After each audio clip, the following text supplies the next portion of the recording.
Hollywood's golden age was filled with beauty, mystery, and larger-than-life personalities. But not everything behind the scenes was picture perfect, because many of the era's most iconic stars were battling secret addictions. And these weren't just the usual tales of alcohol or fame going to someone's head.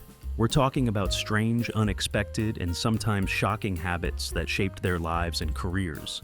From ether sniffing at dinner parties to obsessive hygiene rituals and dangerous pill regimens, these stories reveal a side of stardom that rarely made the headlines. Here are 17 vintage Hollywood stars whose strangest addictions were as unforgettable as their films. Clark Gable. Clark Gable may have been Hollywood royalty, but behind this royalty was a man driven by an intense fixation on hygiene. Known for his rugged charm, Gable secretly lived by a strict personal code of cleanliness that bordered on compulsiveness. He reportedly showered multiple times a day, shaved every bit of body hair, and carried handkerchiefs at all times to avoid touching public surfaces or shaking hands with sweaty palms. He couldn't tolerate bad breath, and made it a point to call out colleagues whose grooming didn't meet his standards. Ironically, Gable himself wore dentures, yet he went to great lengths to hide them, often masking any possible odor with lavender-scented products. A biographer once described his obsession as a cleanliness fetish, and it wasn't just about himself. He expected everyone around him to maintain the same immaculate standards. After his wife, Carole Lombard, died in a plane crash in 1942, Gable's strict routines began to crumble. Grief hit him hard, and he turned to alcohol as a coping mechanism. The man who once demanded control over every detail of his life became visibly affected, sometimes showing up to sets intoxicated and disheveled. His drinking spiraled, contrasting sharply with the image he had maintained for so long. The public never saw the mess beneath the polished exterior. But behind closed doors, Gable's obsession with order was often a desperate attempt to keep inner chaos from spilling over. The King of Hollywood wasn't always as put together as he appeared. Judy Garland. Judy Garland's story was one of the young talent wrapped in quiet tragedy. As a teenager under MGM's control, she was forced into a regime that prioritized performance over well-being. To keep her slim and full of energy, studio handlers gave her amphetamines daily, while barbiturates were handed out at night to help her sleep. At just 17, Garland had already become reliant on pills, with little say in the matter. She later admitted that this chemical routine wasn't seen as harmful. It was just how things worked. Pills were as normal to her as breakfast. The terrifying part was how quickly dependence turned into a way of life. Even as she matured, the demands placed on her didn't stop. Garland's body was under constant pressure to remain thin and lively, so the pills kept coming. Eventually, the very substances meant to help her destroyed her peace of mind. She would joke in interviews that she lived on pills and despair, masking pain with humor. Through the years, Garland suffered multiple breakdowns, each one dragging her deeper into addiction. Her career had dizzying highs, but her personal life was a maze of rehab stays, failed relationships, and financial chaos. Yet somehow, even in her lowest moments, she could walk onto a stage and command the room with a single note. Her voice remained a beacon of strength even as her body wore down. Garland's glow never faded completely, but behind it was a lifetime of being pushed, drugged, and broken. Carrie Grant. To the public, Carrie Grant was elegance in human form, always composed, always charismatic. But privately, he was unraveling. Haunted by childhood trauma, Grant turned to an unusual cure in the 1950s, which was LSD. Under the supervision of British psychiatrist Humphrey Osmond, he underwent nearly 100 LSD-assisted therapy sessions. He didn't just try it, he embraced it. In diary entries later revealed, Grant described vividly surreal experiences that he claimed peeled back layers of emotional damage and brought him peace. This wasn't a phase for him.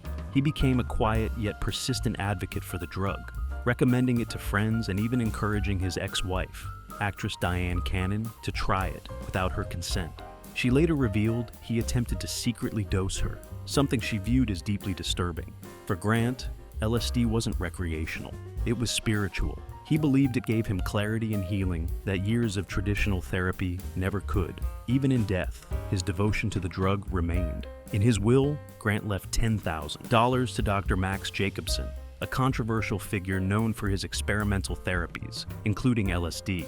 It's a side of Grant that few of his fans ever saw, the the man behind the suit, seeking answers in swirling colors and chemical doors to the mind. Mickey Rooney. Mickey Rooney wasn't just a star. He was a compulsive gambler with an appetite for risk that destroyed his fortune again and again. Rooney himself admitted to losing millions through reckless casino games and bad financial decisions. At least twice, he declared bankruptcy, each time watching a once massive fortune vanish into debt. His addiction to gambling wasn't a secret. He often joked about it in interviews, masking decades of financial collapse and personal strain. But gambling wasn't his only vice. In his later years, Rooney grew dependent on sleeping pills, particularly Seconal, to quiet his overactive mind. For decades, he couldn't fall asleep without them. It wasn't until he reached his late 70s that he finally broke the cycle and gave up the pills for good. By then, the damage had been done. He had once been worth around $15 million, but poor money management, addiction, and misplaced trust saw it all slip through his fingers. The boy who once lit up the screen in cheerful musicals ended his life fighting for control over his health and finances. His story serves as a reminder that even those raised in the glow of fame can fall hard when the applause fades. Peter Lorre. Off-screen, Peter Lorre was quietly fighting a battle that nearly swallowed him whole. In the early 1930s, Lorre began receiving daily morphine injections to treat relentless gallbladder pain. At first, it was purely medical. His doctors were simply managing his condition. But over time, the injections created a new kind of suffering. He found himself dependent, no longer able to function without the drug that had once offered relief. The addiction crept in quietly, disguised as treatment. Years later, Lorre would describe the pills as a trap that locked him into a cycle of reliance. It wasn't until he began filming the Mr. Moto series that he finally gained enough physical stability to stop the drug altogether. That era marked not just a professional milestone, but a personal breakthrough. Yet, even after he broke free, the scars remained. Around this time, Lorre's appearance began to change noticeably. His body grew heavier, his energy dimmed, a physical reminder of the years lost to dependency. He rarely spoke publicly about his addiction, but it lingered in the background of his career, shaping the man beneath the roles. The villain on screen had once been a victim himself, trapped by a syringe and a doctor's good intentions. Lorre didn't just survive Hollywood. He survived a body that turned against him and a cure that nearly became a curse. Bela Lugosce. After serving in World War I, Bela Lugosce carried more than battlefield trauma. A bullet wound in his legs left him with chronic shooting pains that worsened over time. In 1935, the solution seemed simple, which was morphine. One injection turned into a routine, and before long, Lugosce found he couldn't work without it. His days became structured around doses, his roles performed between waves of withdrawal and brief relief. He later admitted that even when he tried to quit using methadone, the switch to Demerol only deepened the spiral. For 17 years, he ping-ponged between narcotics, never fully escaping. The man who gave life to horror's most enduring icon was quietly living through one of his own. As his body aged, the addiction took more than just his health. It dimmed his presence, drained his finances, and turned the commanding performer into a fragile figure battling his own reflection. Near the end of his life, Lugosce was hospitalized, finally confronting the toll of his long-term dependency. "I just took the drugs," he confessed, as if trying to explain how a man so strong could fall so hard. His words revealed the helplessness that had followed him for decades. Marlon Brando. Marlon Brando's performances were legendary, but behind the talent was a man constantly at war with his own impulses. Food wasn't just a comfort for Brando, it was a battleground. He swung between extreme crash diets and wild, uncontrollable binges. One night, he'd be starving himself for a roll, and the next, he'd be devouring hot dogs at 3 in the morning, or demolishing boxes of Malomars. His second wife, Movita, once locked their refrigerator to curb his late-night snacking, going so far as to add a heavy chain. But Brando was relentless. Determined to get his fix, he bit through the chain just to reach a block of cheese.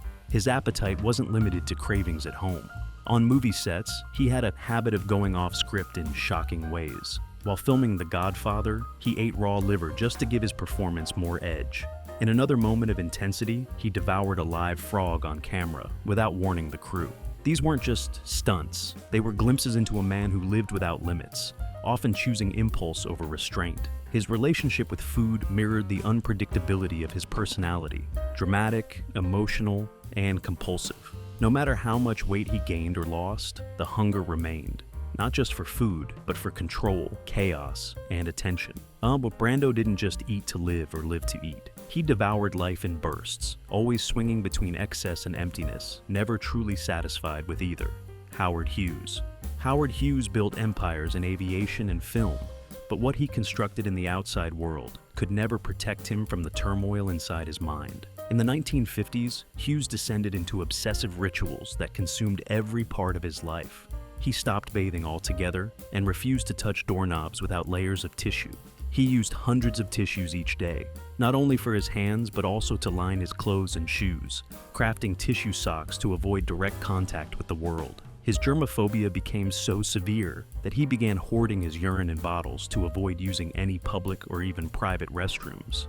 At the peak of his isolation, Hughes locked himself inside darkened screening rooms and obsessively watched the same film, Ice Station Zebra, more than 150 times. He ate little beyond milk and chocolate bars and spoke to almost no one. But his compulsions didn't stop at hygiene and rituals. After surviving a devastating plane crash in 1946, Hughes became addicted to codeine. The painkillers offered relief at first, but they quickly became a crutch. He received daily injections that only deepened his dependence. The billionaire genius who once broke speed records and revolutionized Hollywood ended up confined to dark rooms, terrified of microbes, and controlled by the very routines he created. Hughes was no longer steering aircrafts or film studios. He was piloting his own descent, driven not by ambition, but by fear, pain, and the illusion of control that his rituals could never truly provide. Elizabeth Taylor. Elizabeth Taylor's beauty made headlines, but her private world was riddled with pain, both physical and emotional. By the 1970s, her daily routine included Demerol, a potent opioid often prescribed for severe pain. For Taylor, the pain was constant: arthritis, lingering back injuries, and the emotional toll of 8 marriages. She wasn't just managing symptoms, she was surviving them. At one point, during a particularly intense migraine, she handed her teenage son a loaded syringe and calmly asked him to inject it into her knee.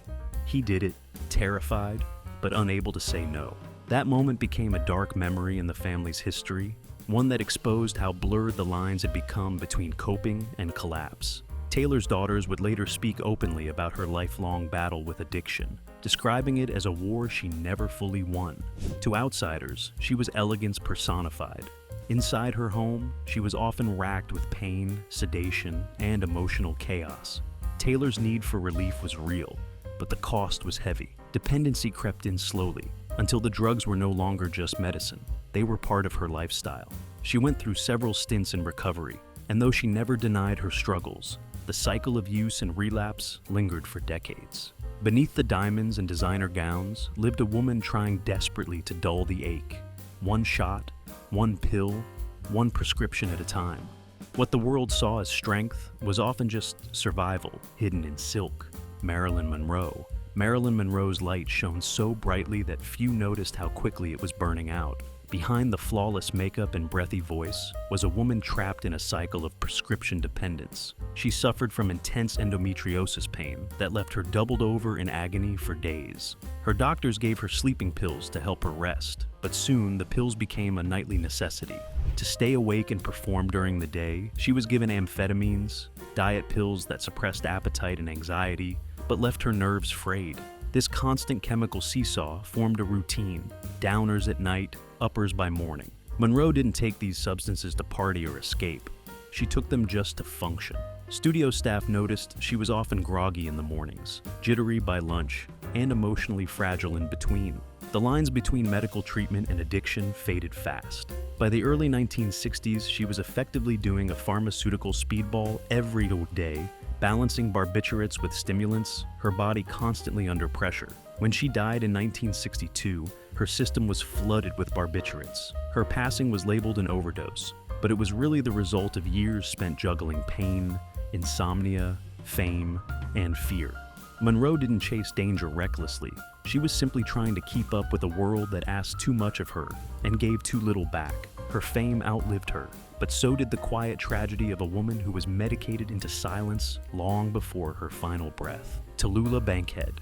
Tula Bankhead was the epitome of unapologetic excess. A notorious chain smoker, she would light up around 100 to 120 cigarettes daily, even mid-performance on stage, letting smoke swirl around her like part of the act. When it came to alcohol, she didn't sip. She conquered bottles of bourbon in minutes. One Guardian piece noting she could polish off a bottle in under 30 minutes. In later years, her bartender's tray would hold more than liquor. Pills mixed into cocktails, were part of her routine. She quipped about cocaine and codeine with the brassy frankness only she could pull off. Cocaine isn't habit-forming. I ought to know, I've been using it for years. Her declining health reflected this life of indulgence. By the 1960s, emphysema, malnutrition, and pneumonia began wearing her down. Yet, even in her final moments, she clung to her vices. Her last words were reportedly, codeine, bourbon. Tula's legacy wasn't one of quiet tragedy. It was a blazing testament to living out loud, on her own terms.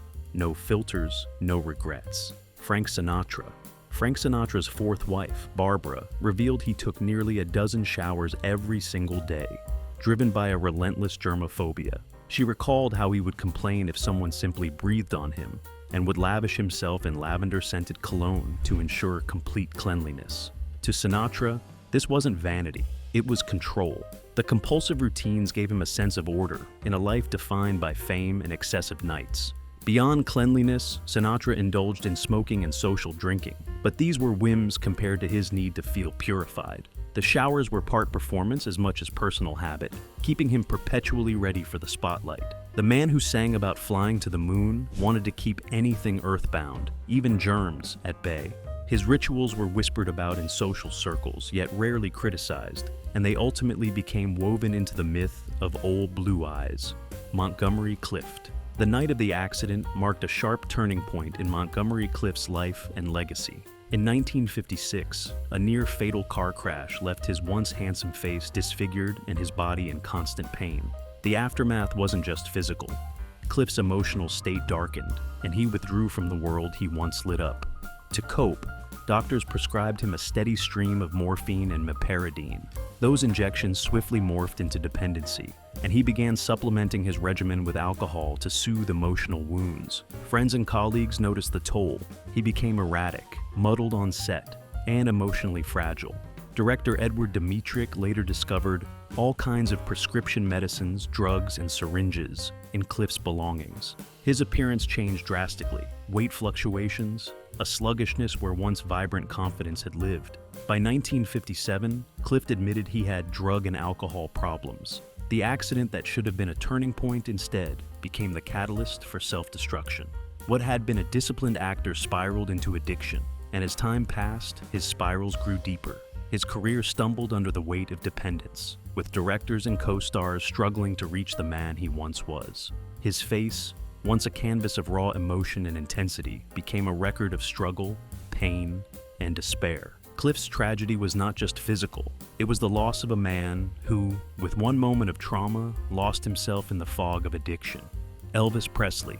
What began as routine prescriptions soon turned into a deadly dependence. By the 1960s, Elvis Presley was consuming staggering amounts of narcotics, tranquilizers, and stimulants, funneled through his ever-compliant personal doctor. In 1973, he was quietly hospitalized under a false name for pethidine addiction and suffered 2 barbiturate overdoses in the same year. The doctor's prescriptions were staggering, over 10,000 pills in a single year. Elvis mixed uppers with downers to keep performing, chasing relief from anxiety, insomnia, and the pressures of fame.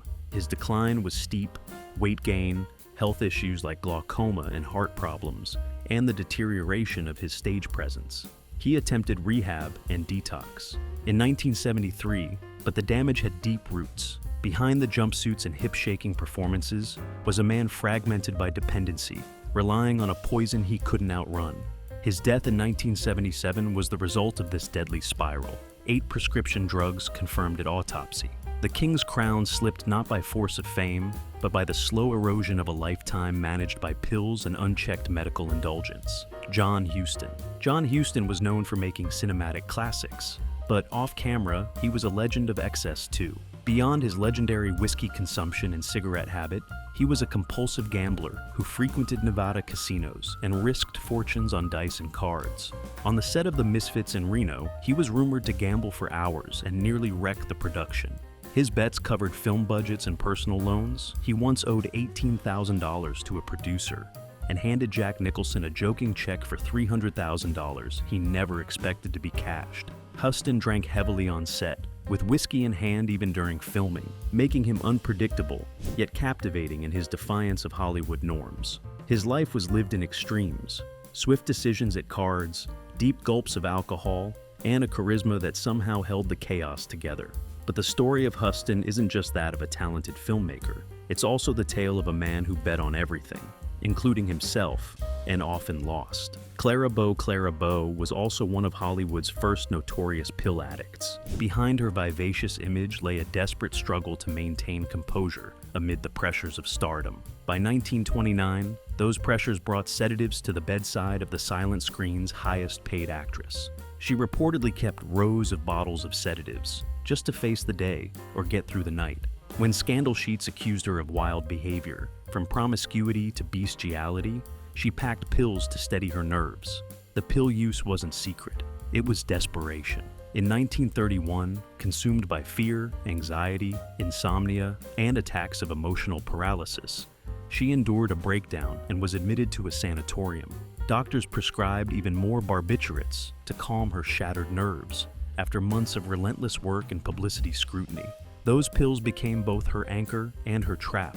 In 1944, in a moment that terrified her family, Bow swallowed an overdose in a suicide attempt, her tolerance shielding her from fatal harm. Later, she would remain institutionalized into the late 1970s, diagnosed with insomnia, schizophrenia, and dependence on sedatives. The scandal-focused celebrity who once lit up screens retreated entirely, choosing ranch life over rampant use of pills. Yet, the addiction lingered, shaping the final decades of her life. Though absent from public memory, Bow left a haunting legacy, a woman defined by excess in every form, with pills at the heart of her unraveling under the slightest glare of fame. Jean Harlo. With her luminous platinum hair and magnetic screen presence, Jean Harlo dazzled 1930s Hollywood. But her real life unraveled in ways far darker than the spotlight revealed. Amid chronic health problems, including sun poisoning, flu, throat infections, and scarlet fever, Harlo suffered from acute kidney trouble. Her condition worsened on the set of Saratoga in May 1937, culminating in uremic poisoning and critical renal failure. But just steps from her bedside lay a nearly empty bottle of Seconal, a potent barbiturate sleeping pill linked to her deteriorating health. Harlo wasn't casually taking sleeping pills. She was deeply dependent. Barbiturates were prescribed to treat cramps, insomnia, or anxiety. But the combination with failing kidneys was lethal. When she died at just 26 on June 7, 1937, the official cause was kidney failure, complicated by cerebral edema, likely exacerbated by Seconal overdose. Despite tabloid rumors of hair dye poisoning or foul play, medical records confirmed the sedatives as critical in her demise. Her death transformed the golden light of her career into Hollywood legend. Saratoga closed her final chapter, completed with Body Doubles, becoming MGM's biggest hit that year. Harlo's case remains a tragic blueprint, a young star overwhelmed by illness, hepatitis, and medical treatment that escalated into dependency on pills she believed were helping her. The sleeping pills meant to comfort her body instead carried her away. Thanks for watching. If these strange, scandalous, and downright jaw-dropping addictions surprised you, be sure to like, subscribe, and ring that notification bell for more journeys into vintage Hollywood. Have you heard of any old-school star habits that were even wilder than these? Drop them in the comments, and until next time, stay curious, stay classic, and keep your Hollywood golden.